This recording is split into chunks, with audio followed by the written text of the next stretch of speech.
there is something that I left out, and then after we prayed, and I felt like I very bad about leaving it out. So before we do the Q&A, I have to tell you what it is. I mean, I just left it out for the interest of time. It's not like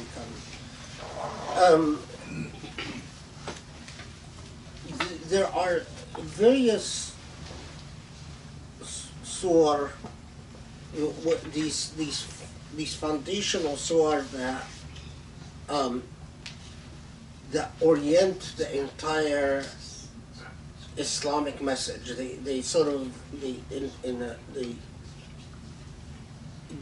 declare in a normative fashion what Islam and the prophecy of Muhammad ﷺ is about. So we know that Surah Duha is one of them, but quite often in the context of commenting about Surah Duha, and I'm gonna just first read the Arabic for the interest of those who know Arabic, and then comment on it, where they talk about the fundamental role of the Prophet ﷺ as a prophet. So this is from Tafsir al-Maturidi, which is a good example of this. It says بعثه إلى الفراعنة والجبابرة الذين كانت همتهم قتل من خالفهم وإهلاك من استقبلهم بالخلاف حيث إن ربه قد خلقه وقال حيث بعثه إلى من ذكرنا من الفراعنة والجبابرة الذين كانت همتهم القتل وعادتهم إهلاك من خالفهم بلا أنصار ولا أعوان and so on. وهو ما ذكرنا أنه بعث إلى من همتهم القتل والإهلاك لمن خالفهم. So what he's saying is that when Allah is telling the Prophet ﷺ, no, I have not abandoned you, and in fact you are firmly on the path that Allah wants you to be. The question, well, what is this path other than the orphans and the needy and so on? What is it fundamentally about? And it's noteworthy that quite often the comment is that he was sent, like other prophets, to confront Jababira. Jababira are the oppressors. Jabbar and oppressors, the oppressors on earth.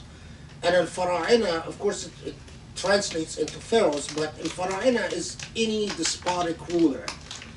الذين سيرتهم قتل من خالفهم. What is the earmark of an oppressive ruler is that they kill whoever disagrees with them or dissents. And it is noteworthy that, we find this theme repeated throughout various Quranic commentaries, that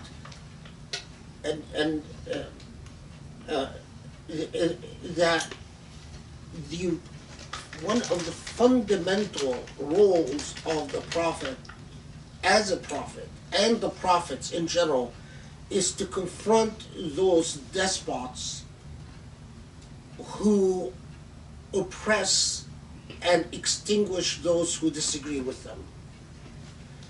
Now, this helps us understand the way that the Islamic message was, at least initially, understood as the task of the Islamic message. It is not to acclimate or accommodate or adapt to the institutions of power, but to confront the institutions of power. And one of the very important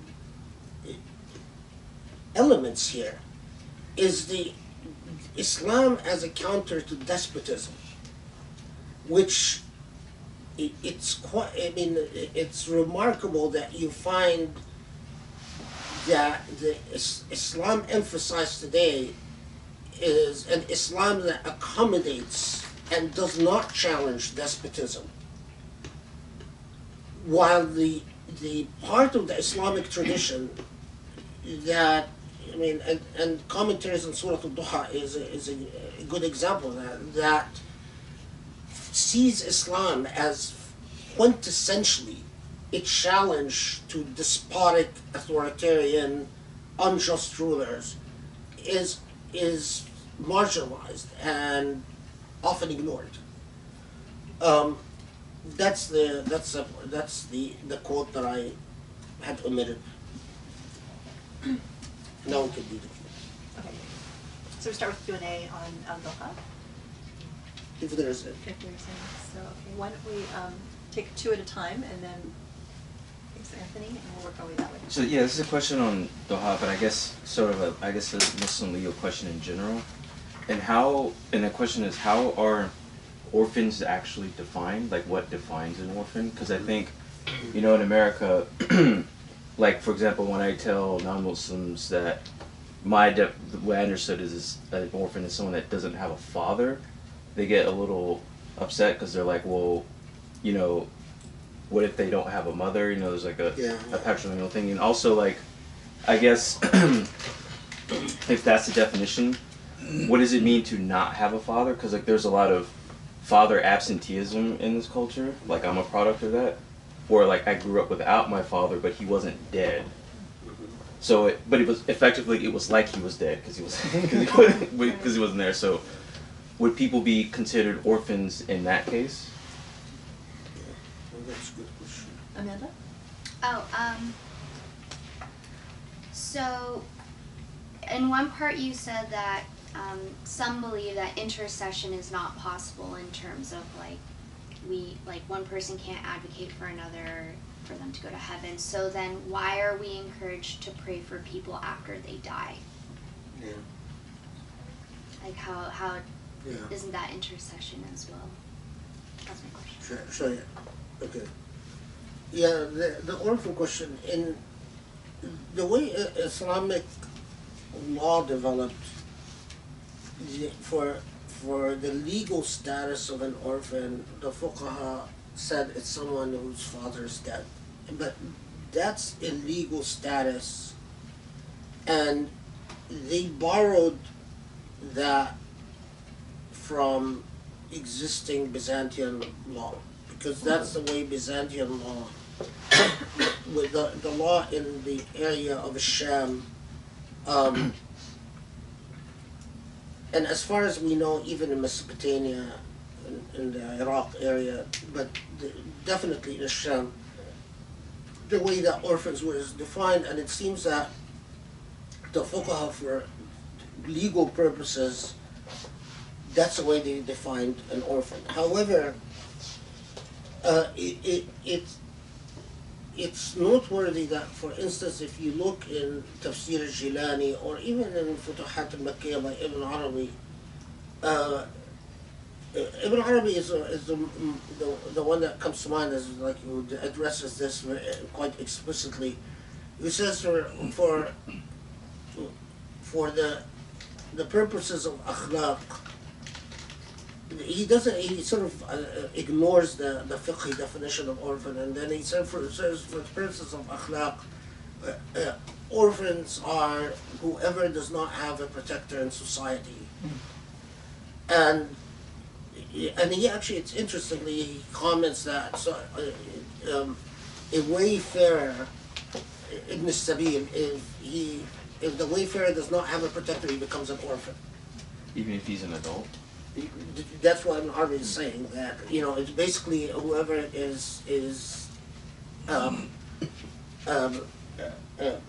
عرضة للأهواء تؤتى به كيفما تشاء, is that whoever is rendered so powerless that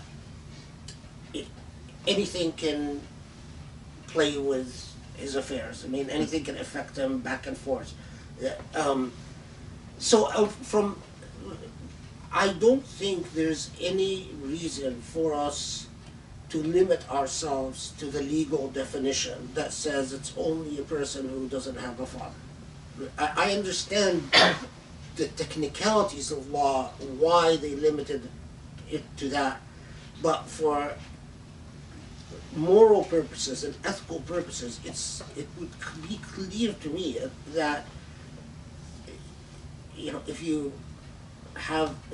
either don't have a mother or a father, or if a case of an absentee parent, as a lot of people whose parents just, for ethical purposes, if we are saying that your moral obligation is to take care of people, then the moral obligation extends to whoever is truly powerless, similar to the status of a person who did not have the backbone, the protective backbone of that the father played in traditional Islamic societies, or the tribe of the father. Because, I mean, part of it is that the tribe of the mother normally did not play a protective role. It was the father's tribe, and marrying your daughter off was often meant that you understood now that your daughter belonged to the clan of the husband for the purposes of protection and so on.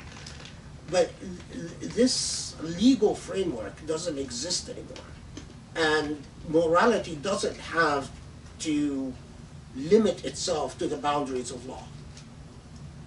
Morality is much broader than law, and our ethical obligations. And by the way, that's one of the things that leads to a deprecation of ethics, is that when ethics becomes subservient to law. In theory, it's law that should be subservient to ethics, and ethics should stand as a vigilant critique of the law. But what often happens, especially in Muslim civilization, is exactly the opposite. It's the law that became a limiting and constraining force to ethics, and people cannot think ethically beyond the boundaries of the law, and that's disastrous. That just leads to disaster. What the debate about intercession, what they meant by intercession is actually sort of something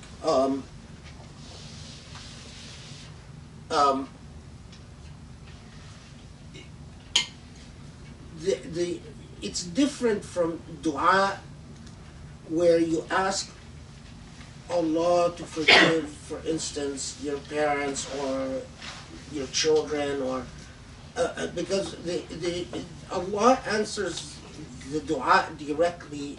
What they meant by intercession is the belief that in the hereafter,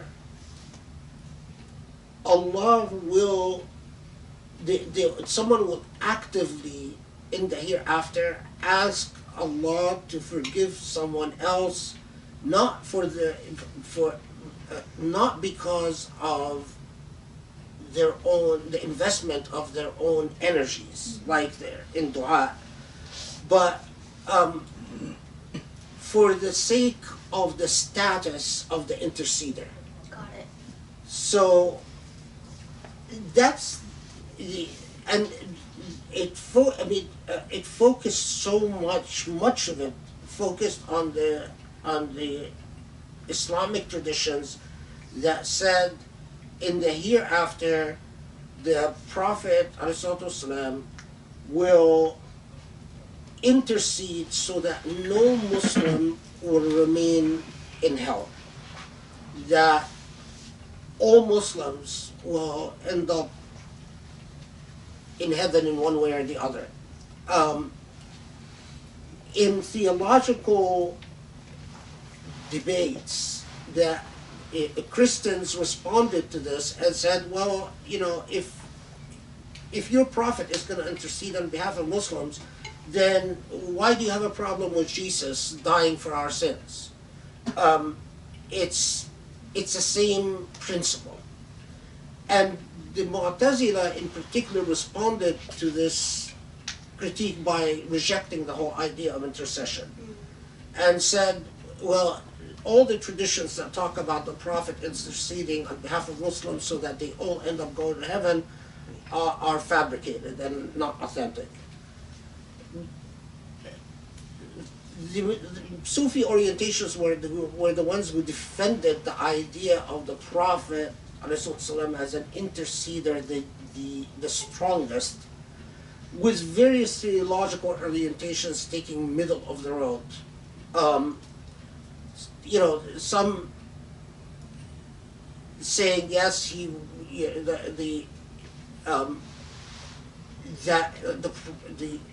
Prophet will intercede, but whether Allah accepts the intercession of the Prophet is like another dua, basically, and it's up to Allah whether to accept it or not accept it, and Allah will accept it in the case of those who are who deserve it, and will reject it in the case of who do not deserve it. And some of especially in some of the theological works, like in this book, رسالة إبليس إلى إخوانه المناحيس, which is he posits the example of someone who committed all the evils in the world. So he says, someone who killed what we would call today a serial killer, someone who killed so many people and it would enjoy shedding the blood of. How could you possibly say that the Prophet will intercede on behalf of someone like that? Which is sort of the example often given in theological debates to debate back and forth whether intercession is possible or not.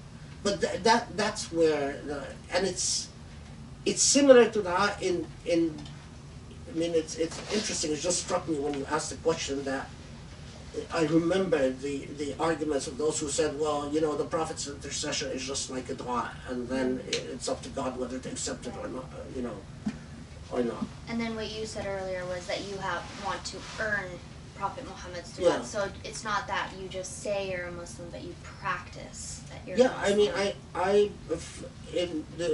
What I've settled on until someone convinces me otherwise is that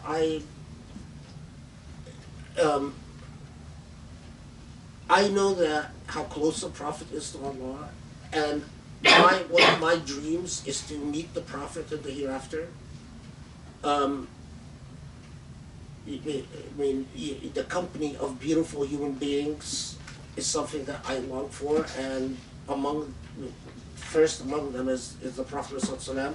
So I make affirmative dua for that. It's something that I want to earn, or be gifted by it.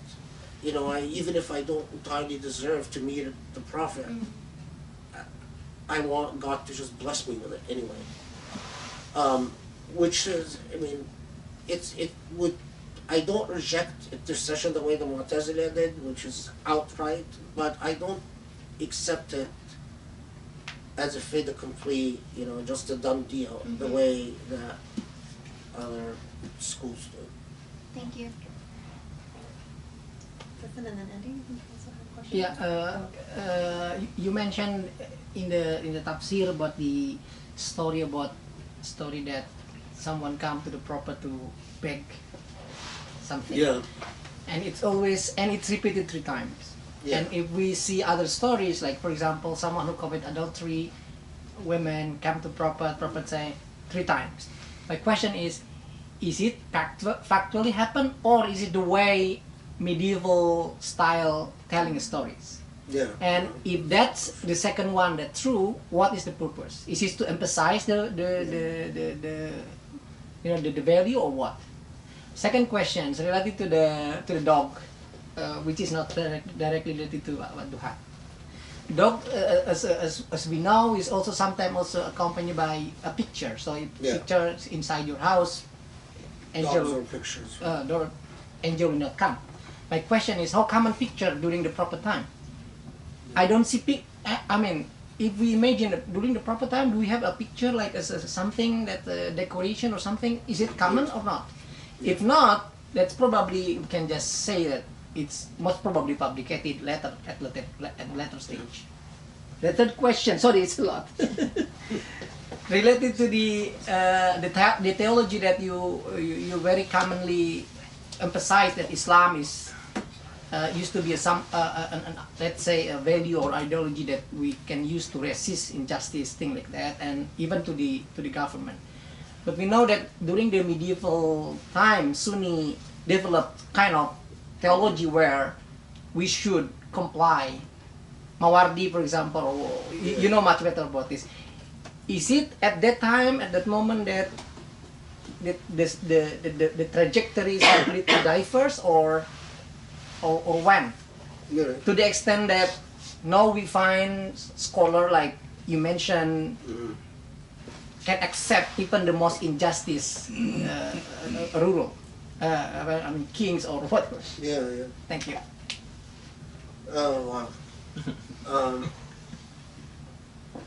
Okay, so first the issue of that 3 times. Yeah, that's a very common medieval way of saying stories, and it falls in the category of a topoi.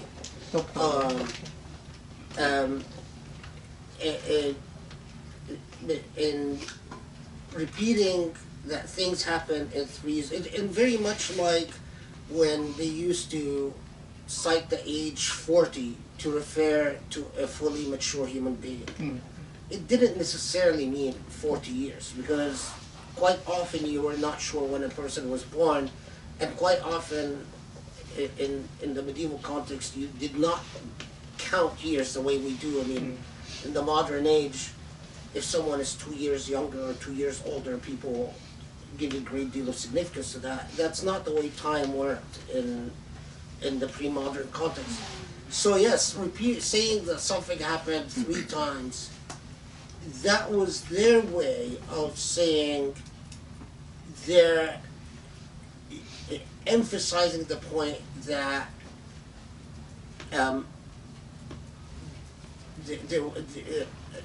there was repetition. Yeah.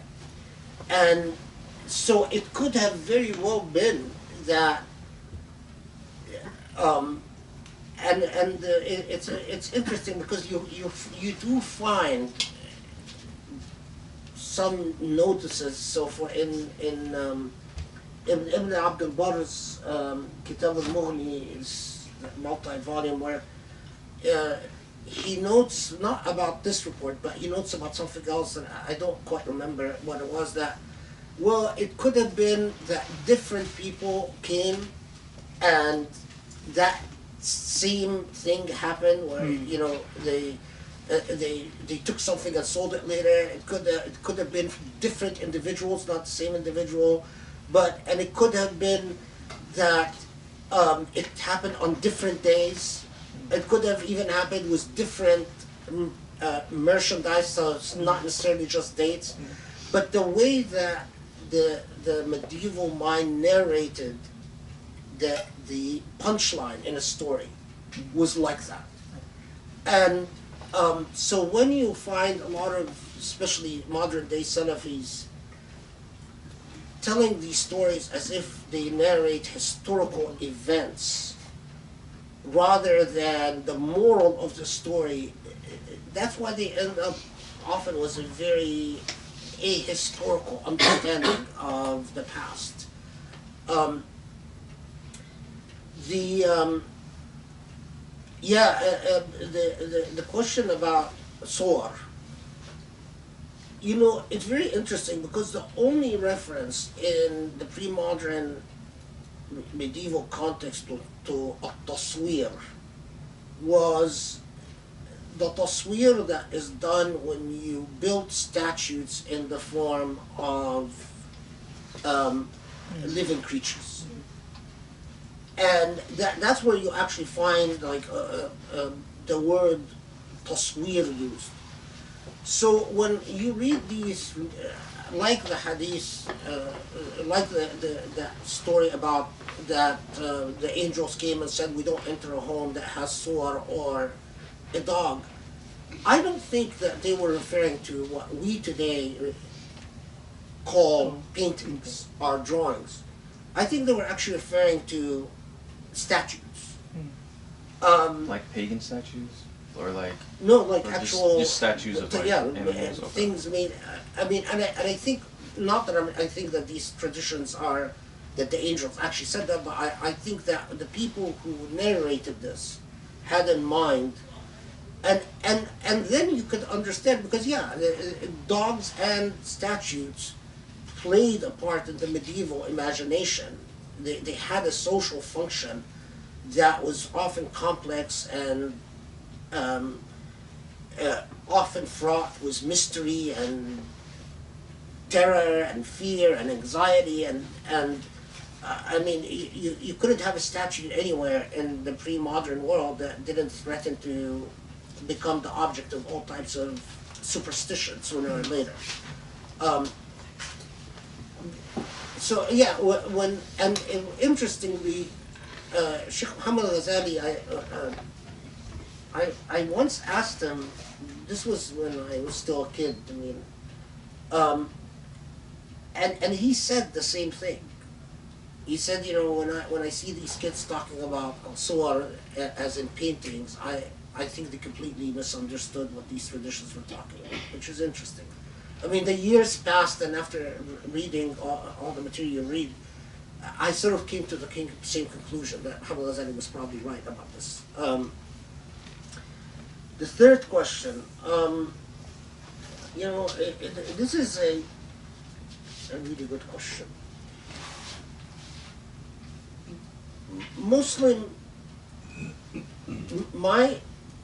I would argue the following. Muslim jurists,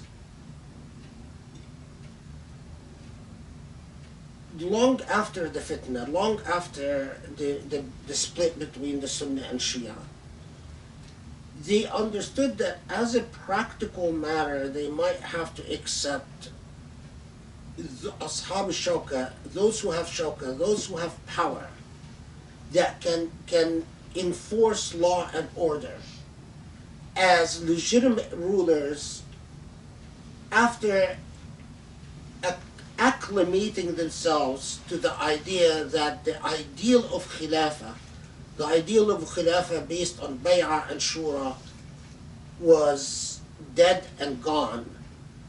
Then they accepted the idea that, okay, the basis of illegitimate government is simply shawka, simply raw power. But in doing so, they were entirely in keeps and consistent with the way law and politics worked in the day and age. In other words, Machiavelli's attitude towards power was the norm.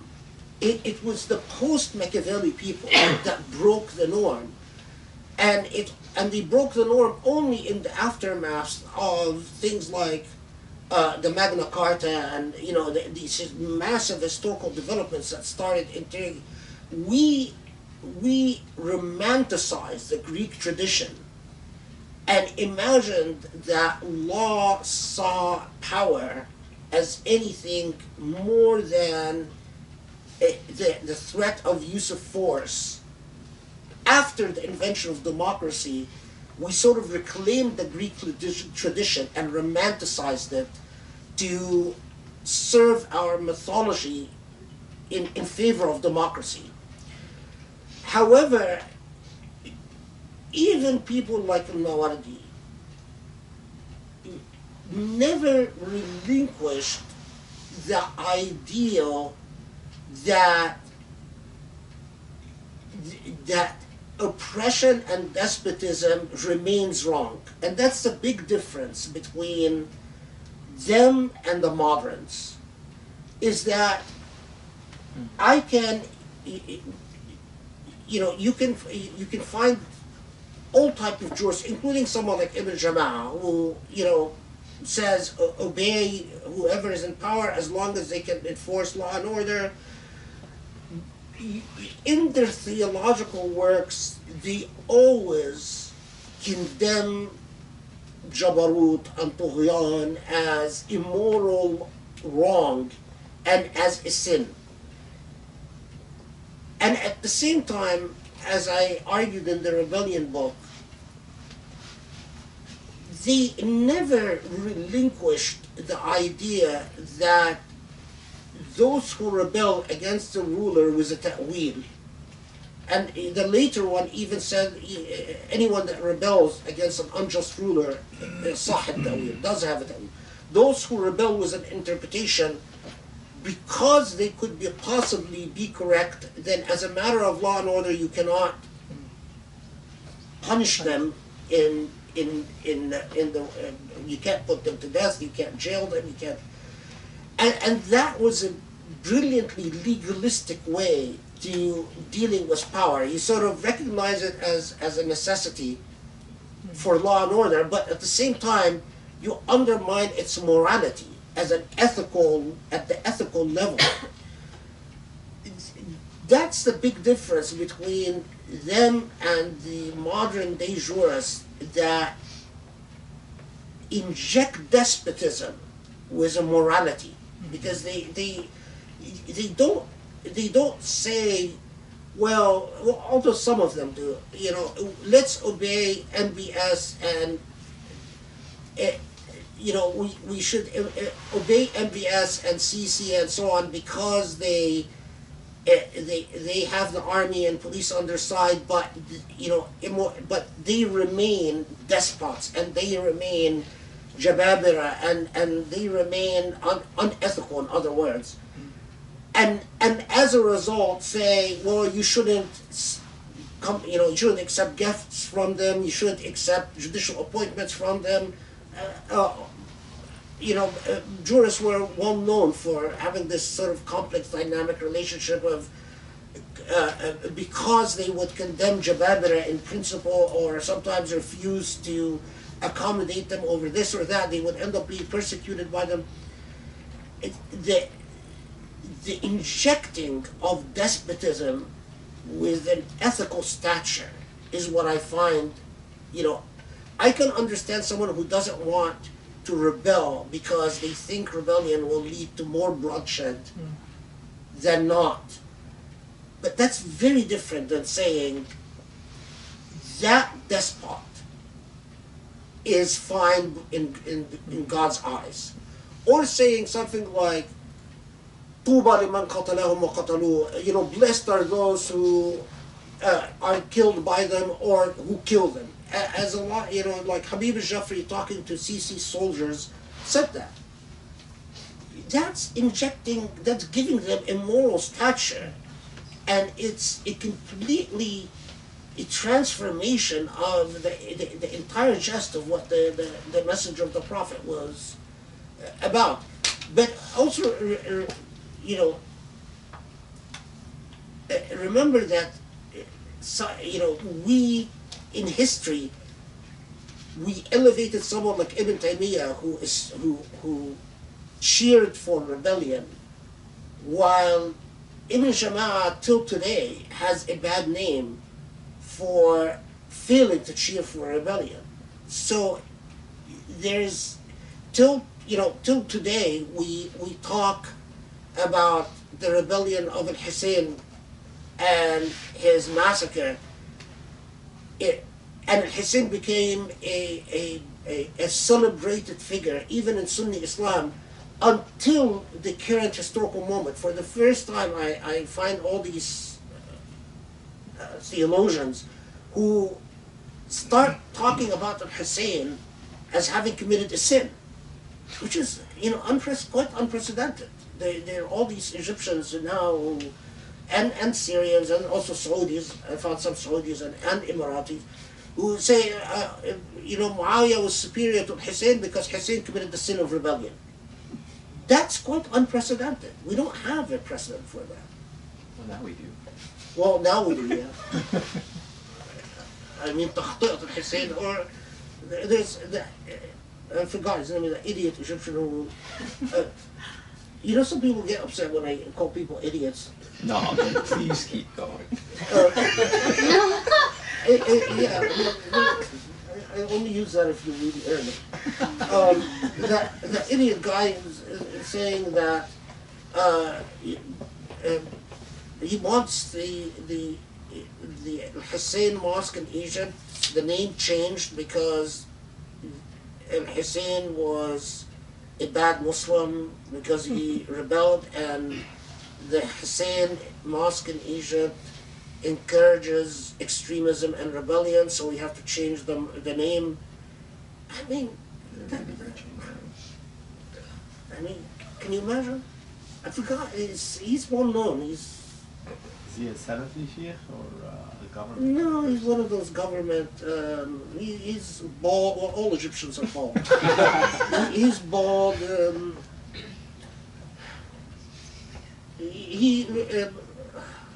No, I'm not going to remember his name. I have a mental block. I can visualize his face, but yeah, I think I have a.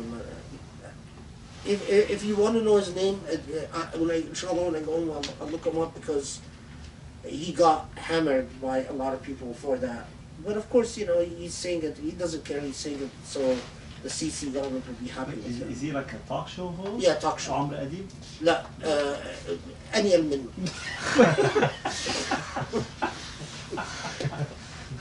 What I said is that Aniel is an Egyptian expression. Like, I don't know. There's no translation. Worse? Worse, Yeah, but but worse in a much more derogatory. Worse, yeah. That's what min was worse. Yeah. But Aniel min. No hope. Does someone have a question over here?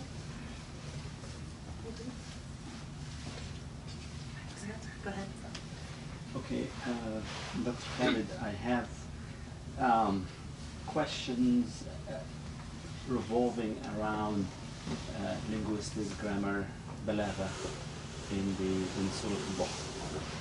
So there's three main points. One, the value of stopping the first ayah at وَالضُّحَى, and it's not وَالضُّحَى وَاللَّيْلِ إِذَا سَجَدَ. So is there a value for having an ayah for that one word and then continue? And that's one question. The second one is the al-fa in this surah seems to be very emphasized. So that's the fa. I think it maybe means some kind of expedited process versus other letters could have been used. So if you can elaborate a little bit more on that.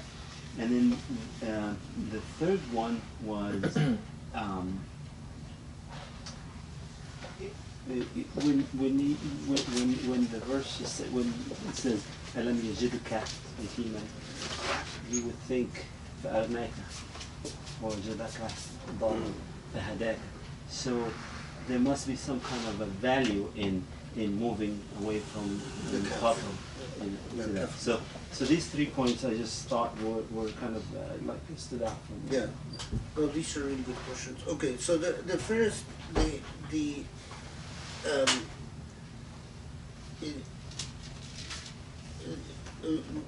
the first thing to say about the breakdown of the ayat is that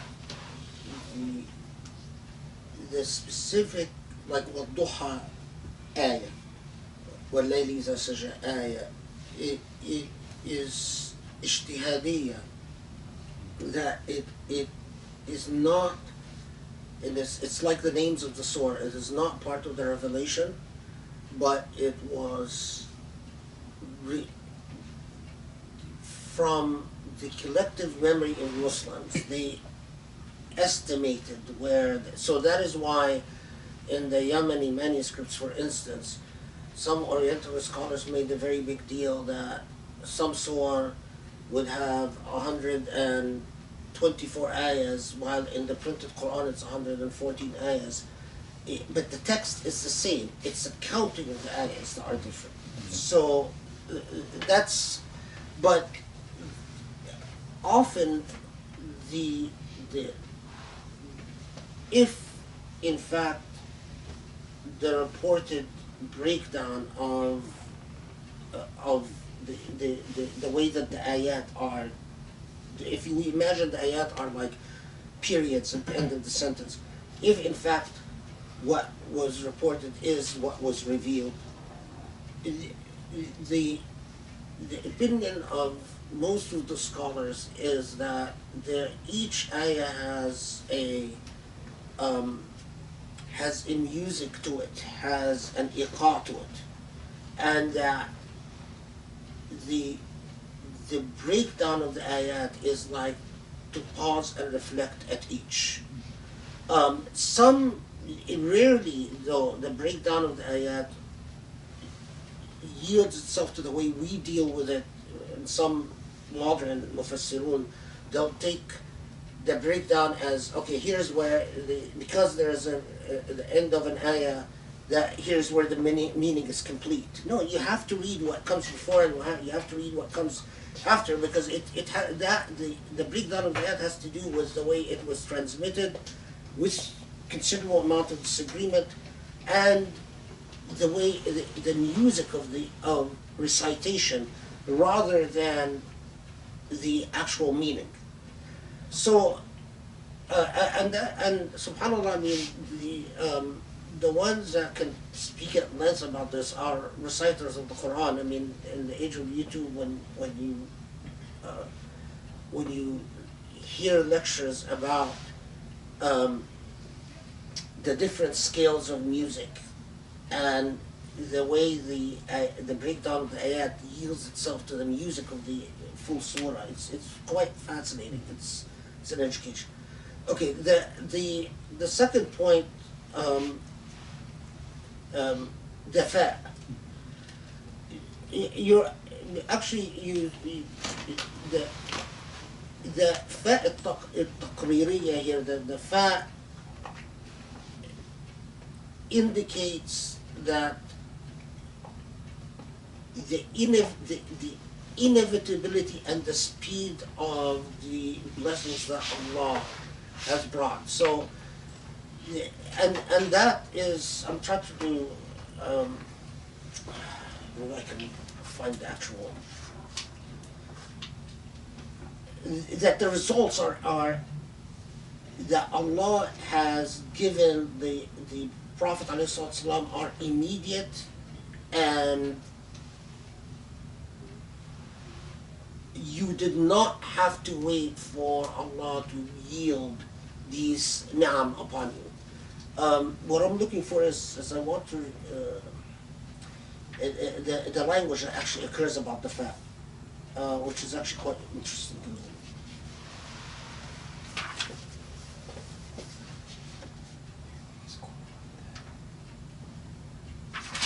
Said Arabic is cool like that. Because the fa is like immediate. Yeah, as opposed to Thuba, which is like a yeah.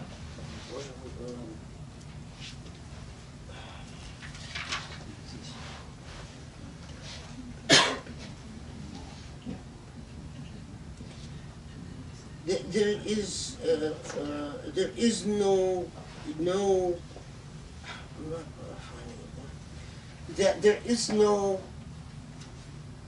There is no doubt about the fulfillment of the promise, and there is no wait for the fulfillment of the promise. So it's, if you say سوف أفعل, you are saying I will do it in the future. But if you say فأفعل, it's done. It's absolute. It's immediate. So, and in the Quran, in Quranic usage, every time we see that fa, we know that it's either happened in the past or it will absolutely happen. There's no the issue. The question about the kaf is really interesting, and I've left it out because I didn't want to. All the Ahl al-Lugha point out that if he said fa'awak or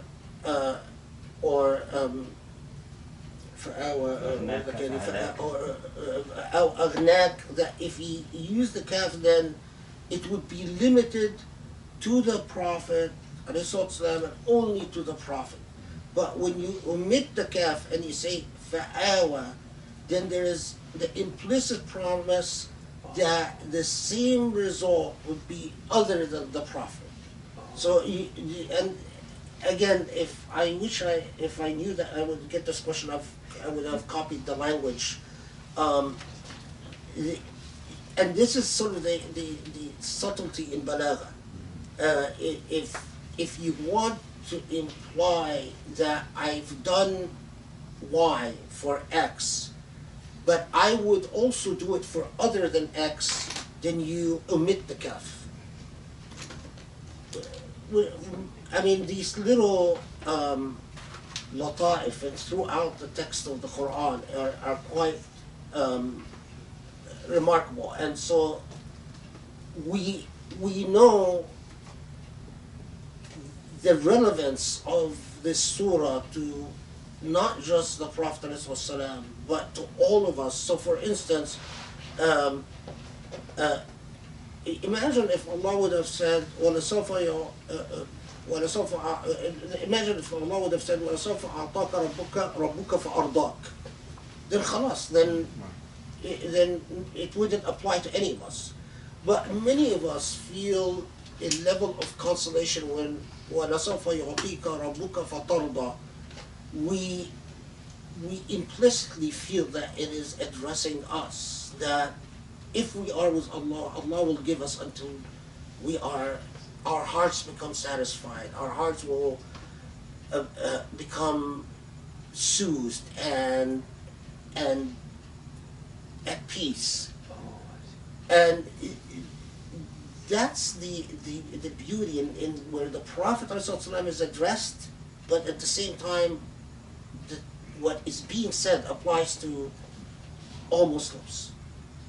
So yeah, that's really good points.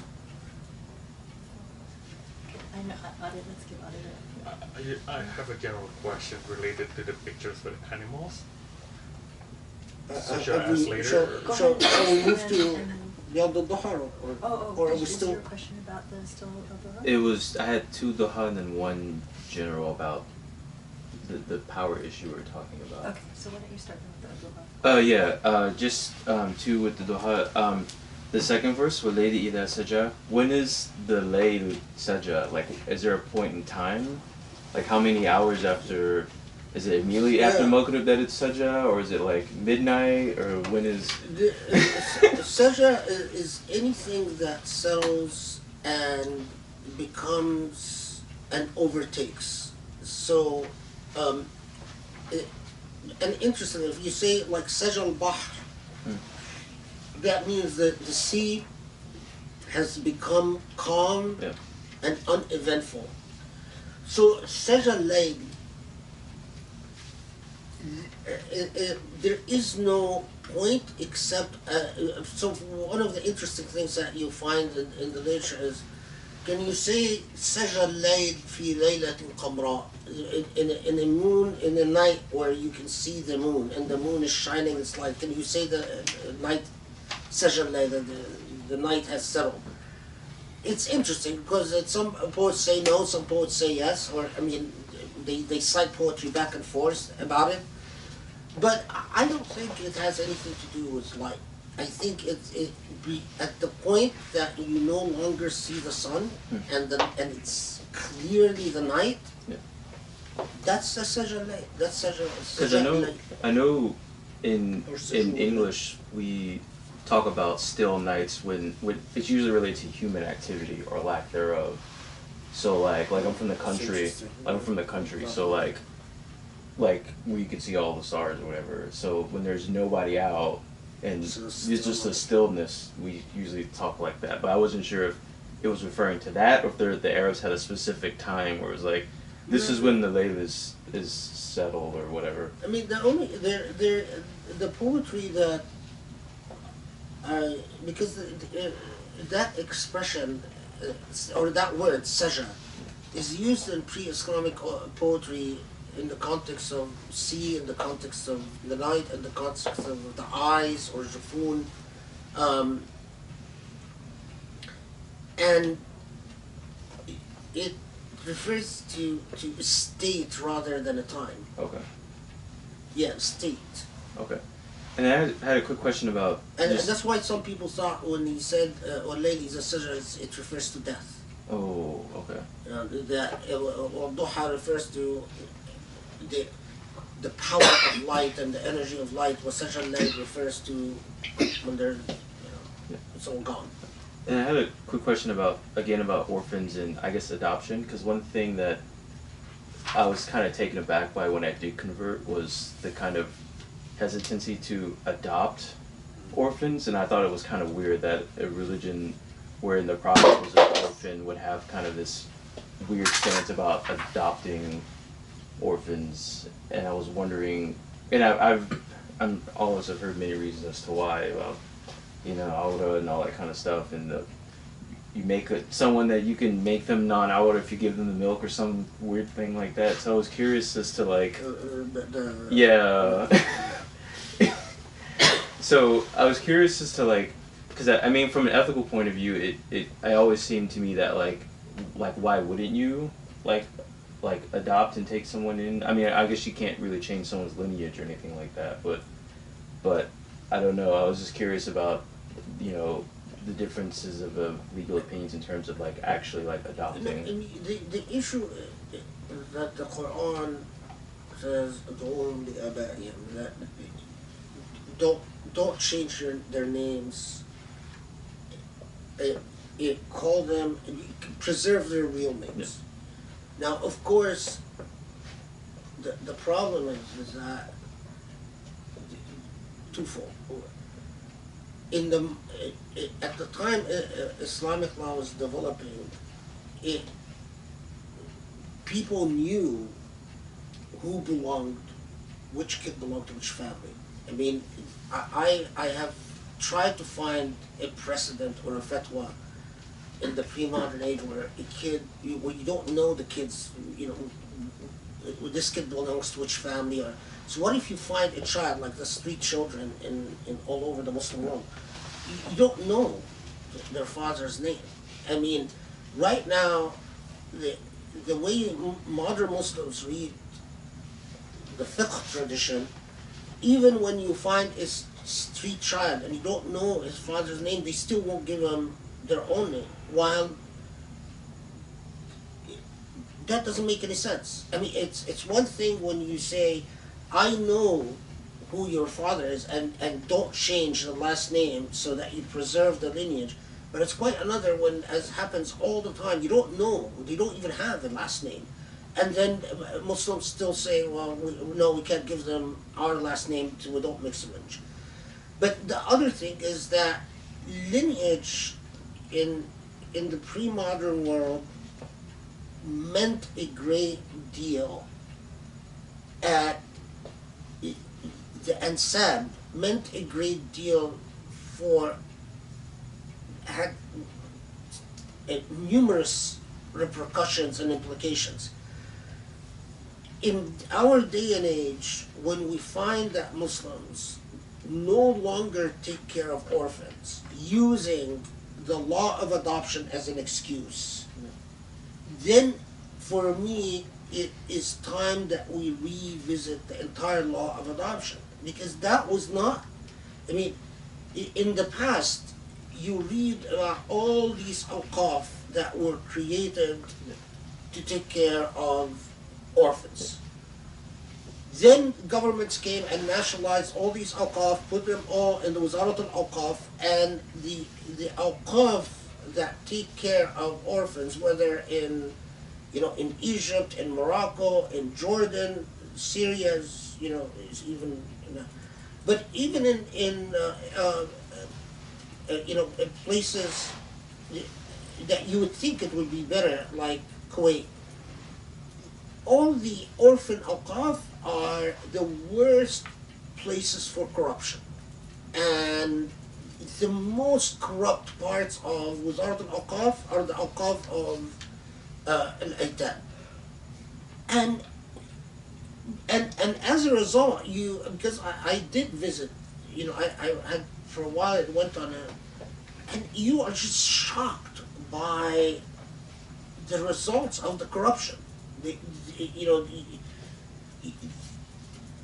the state that the orphans in these, and these are the kids who are not in the streets. I mean, so it is obscene, and the law has to change to meet the demands of ethics.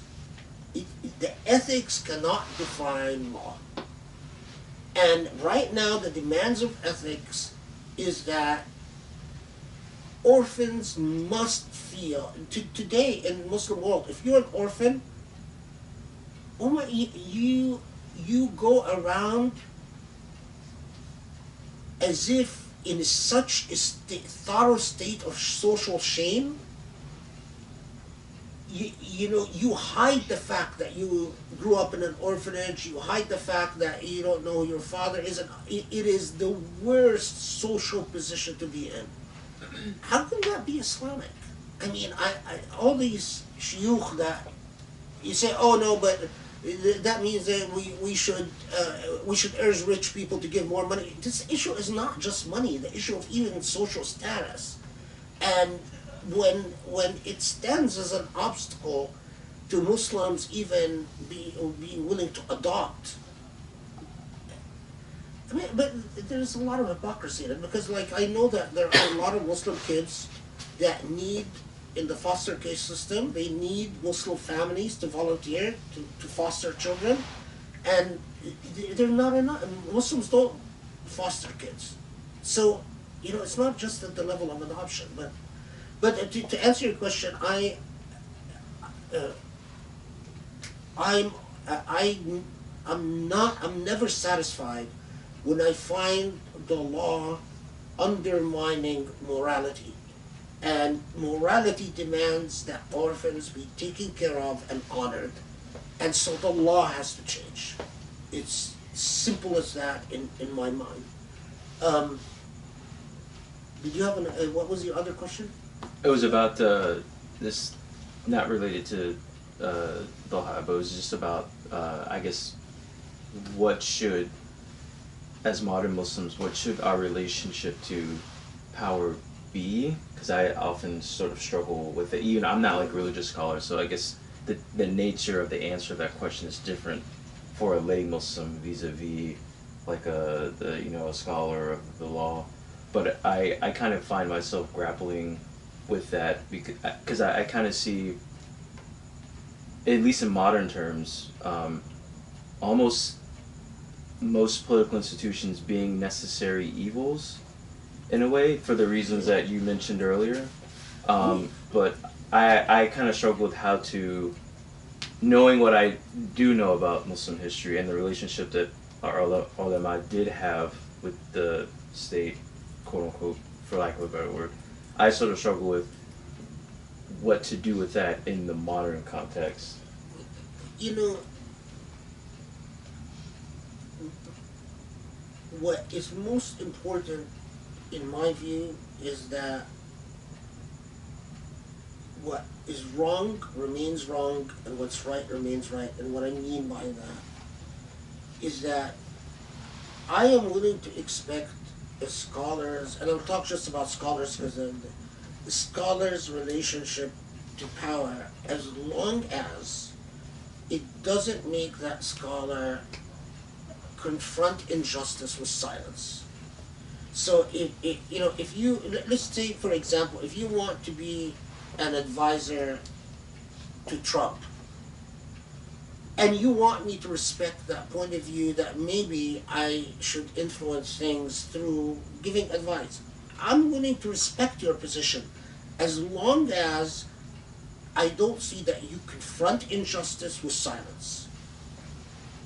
So now, if you can strike that very difficult equation where you have a relationship with power, but you at the same time speak truth to power, then all the power to you. But what often happens is the minute you speak truth to power is that power retaliates against you by distancing you. So for example, when Bush appointed me on the Commission for Religious Freedom, I was a presidential appointee. I was serving on the commission, but very quickly it became obvious that this commission focused on situations where Christians were persecuted around the world, but was completely silent about situations where Muslims persecuted. So I confronted that with speaking my truth. That, I mean,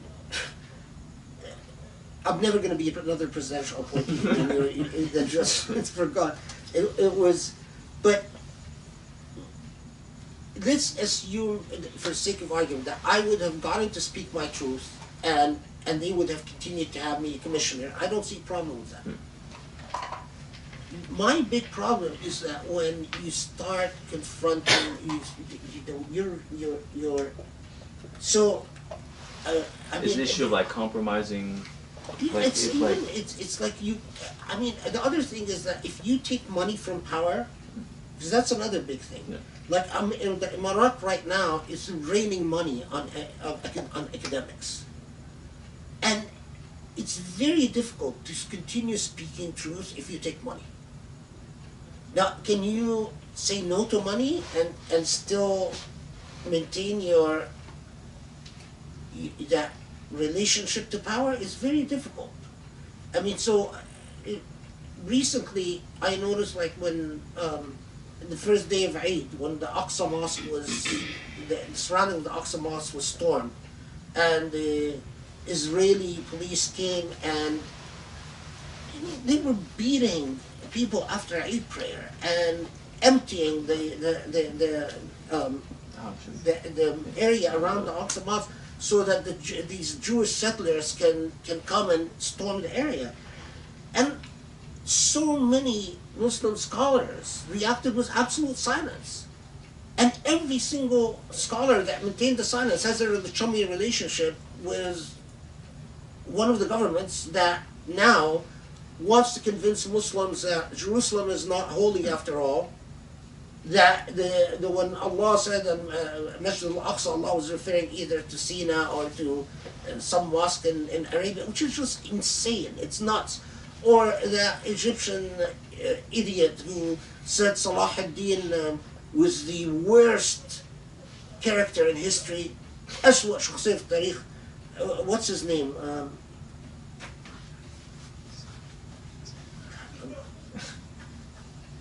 Zidane. Yusuf Zidane. I mean, that relationship, that was, for me, an extremely painful moment, because all the people that I would have expected to say something the first day of Eid, and we know the plans against the Aqsa Mosque, and we know it, and to see all these people maintain their silence, and every single one of them has an intimate relation with power. That goes beyond the pale. Now, if you can somehow have a relationship with power and still speak truth, then all the power to you. But that's a very rare individual. I mean,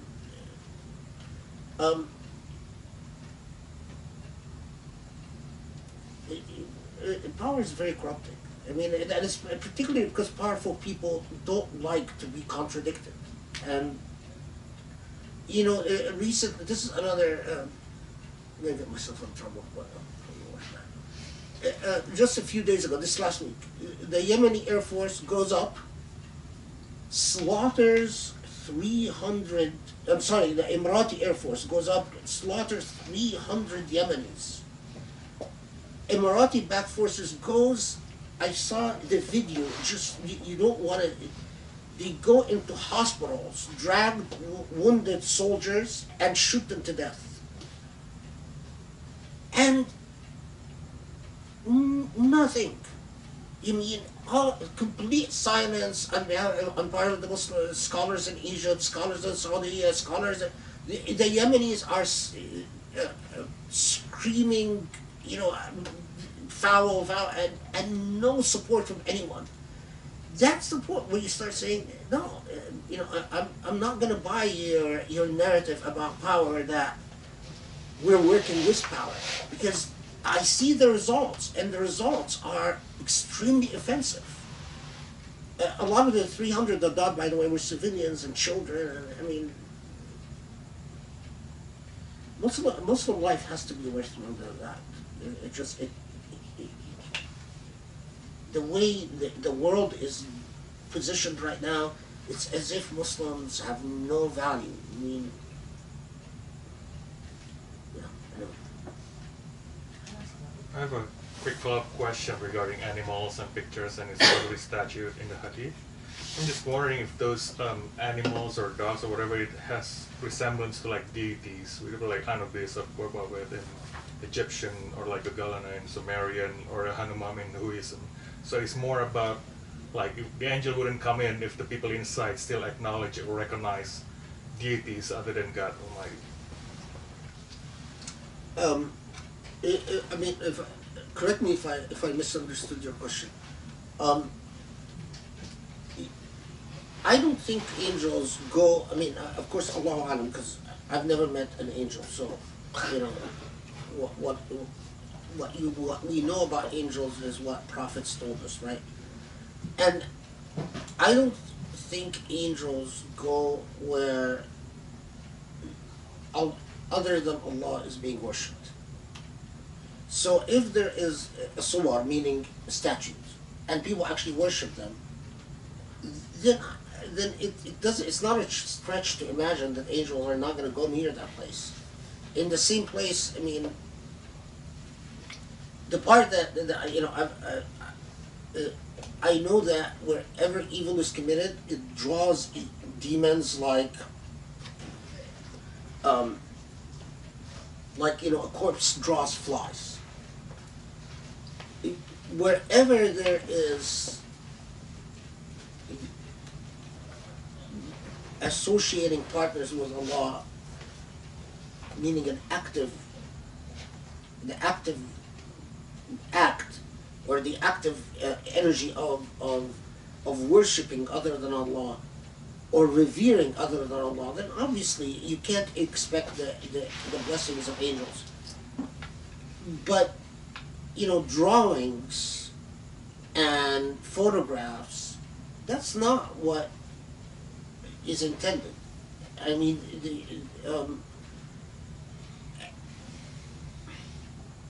I don't know if that answers what, or if I misunderstood what you're saying. Yeah. Does it answer? Sort of, because I think you mentioned that it's probably statue, because during the time of the prophets, drawings or pictures doesn't exist yet. Yeah. So it's probably someone has like a statue or just resembles a dog. They'll be like more similar to like an Anubis deity, or Yeah, like I mean, any other animals. You know, there is, you know, there is in medieval narratives, dogs were always taken in the same way that statues was always considered for an idol that was the object of reverence and worship. Dogs were always considered a bad omen, bad demonic omen, and especially if they were black. I mean, we don't know in the desert too many white dogs, and Sorry. so that generated all these traditions of that reflected people's cultural understandings about statutes, which was often a source of demonic. I mean, to even get the statutes often were coupled with sacrifices. So it's not just that you had a statute that you revered, but often you spilled blood in order to present offerings to the higher powers. That's very demonic. In our modern language, that's black magic. I mean, you want to really bring a demon into your life? Bring something that resembles a statute form and spill blood at the altar. I guarantee you, your home will be haunted with a demon in no time. So it doesn't surprise me that, you know, it terrified, but for us to translate these things into all suwar means a picture. A dog, we strip it out of its historical context and really think that angels will be chased away by what God created. And God created as entirely domesticated and entirely dependent on human company. It's a complete stretch. I just don't buy it. Okay, we are at 9:28. Any more? Any other comments, questions? I guess I could still have. Yeah. We have a. I have another question if nobody has. Okay. Or later. Or The maybe reason I keep looking at the book, just so I read a very nice quote. I think it was in Razi about the calf, and I wanted to quote it, but I might have not brought the book with me. About the absence of the calf. It was a very nice, eloquent quote. So why don't you ask your question and then, but the professor has the option to defer till next time. Yeah, sure. I'm just wondering if it's a fabricated hadith or not. I was reading an article not too long ago, recently actually, about an hadith that says, whoever says the people are ruined, it is he who has ruined them. Is that accurate or is that fabricated? Is there any like? No, Yes. this hadith was narrated through various different isnads. It doesn't, I mean, some of the isnads are problematic. Allahu alam, but as far as I know, from what I can remember, it's probably more on the authentic side. That is probably the gist of what the Prophet was, because it was reported by a number of people and through different venues. And now whether the Prophet said these precise words or something to that effect, but the gist, because there were different versions also of it, and that's one version. That if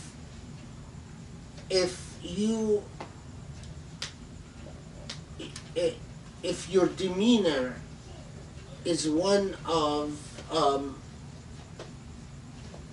a hopelessness and condemnation towards your ummah, then you are part of the problem. That's what it means. That your attitude, if completely negative about your own people, then you should know that you are part of the problem. It's not part of the solution. Yeah, no, I mean, because that then, you know, it's like so many. Zazan left, but I remember when I visited Indonesia. It was sort of embarrassing. I was invited to meet with university students, and then I don't know if it was just the people that met with me or it's broad phenomena. I don't know. Anyway, there were about 20 of them, and I was just struck by how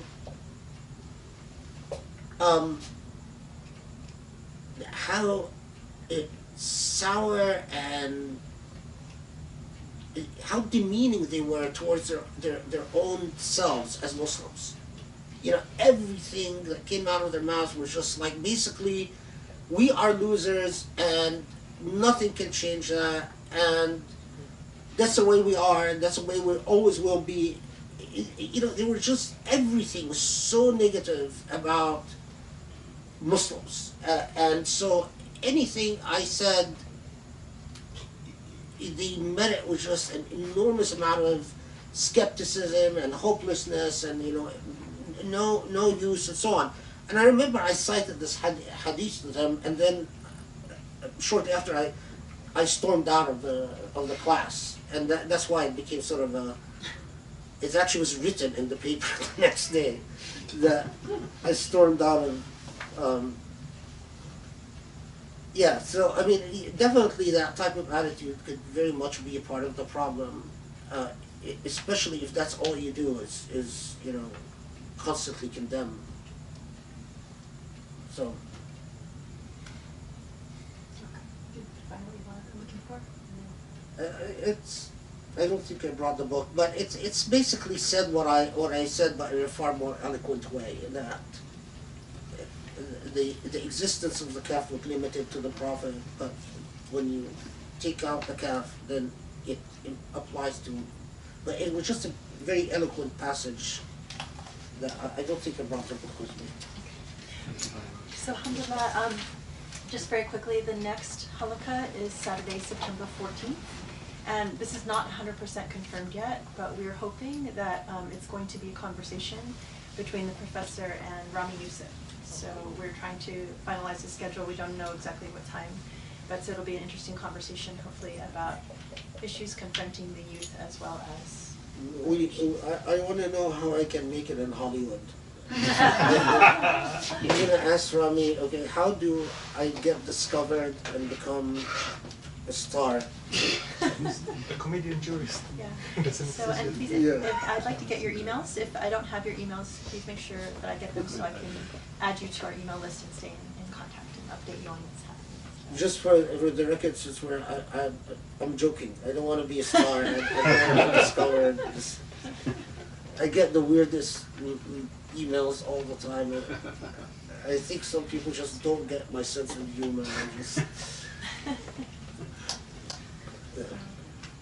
Alhamdulillah. Thank you very much, Professor. Thank you, guys. Appreciate it.